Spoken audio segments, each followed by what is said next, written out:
अच्छा सर, अब हम एरिया देख लेते हैं वो वाला कि अगर आपको लेट से एक हेड असाइन हुआ है कंटीजेंसीज का, यानी लीगल का हेड असाइन हुआ है आपको। अच्छा, अब लीगल का हेड असाइन हुआ है, अब पेपर में क्या करना है और लीगल का हेड आपको असाइन हुआ तो प्रैक्टिकली क्या करना है, वो दोनों चीज़ें बात कर लेते हैं।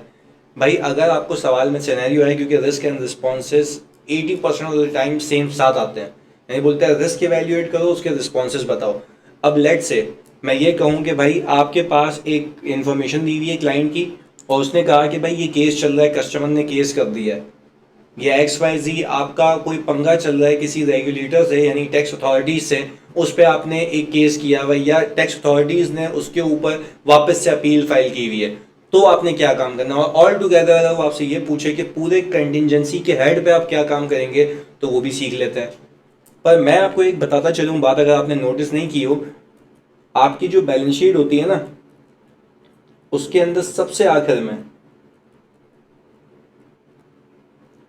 कंटिजेंसीज एंड कमिटमेंट लिखा आ रहा होता है, और वो आपको लेके जा रहा होता है किसी नोट में। लेट से मैं नोट नंबर 18 कह रहा हूँ, वो कहता है जाके देख लो कि यहाँ पे कुछ ऐसी अमाउंट्स हैं जो रिकॉर्डेड नहीं है, बल्कि क्या है, डिस्क्लोज है। मैं जाता हूँ नोट नंबर 18 के अंदर, वो मुझे बताता है भाई कंटिजेंसीज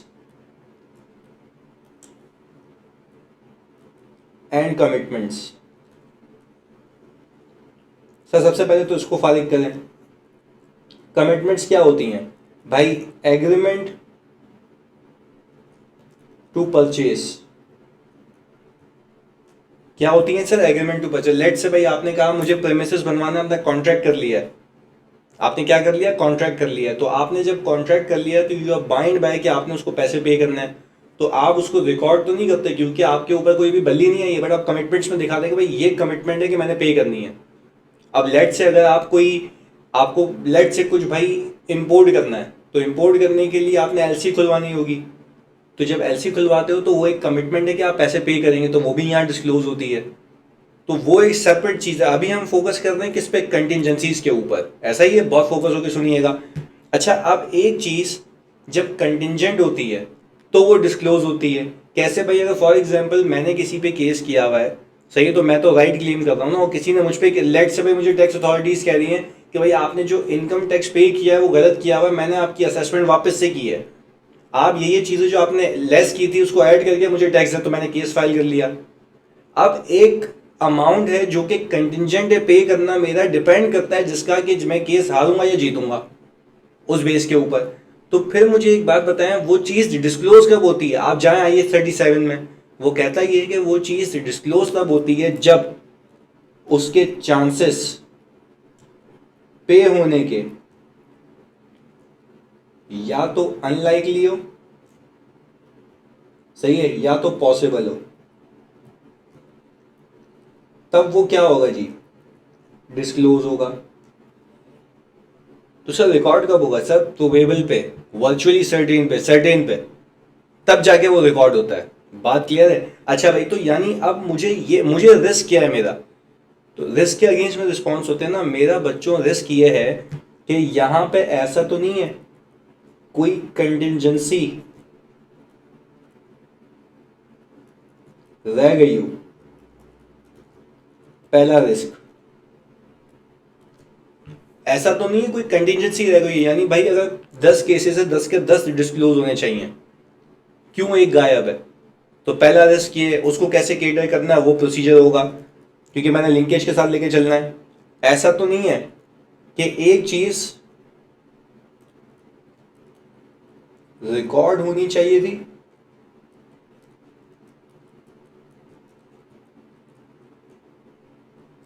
डिस्क्लोज हो गई।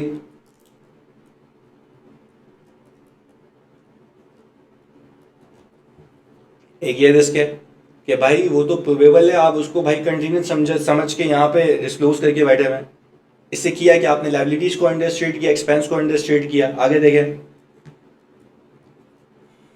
ऐसा तो नहीं है कि कंटिजेंसी है कंटिजेंसी गलत डिस्क्लोज, यानी एस्टिमेटेड अमाउंट गलत डिस्क्लोज हुआ है, क्योंकि भाई जाहिर सी बात है पेमेंट प्रोबेबल नहीं है, मुझे पता है,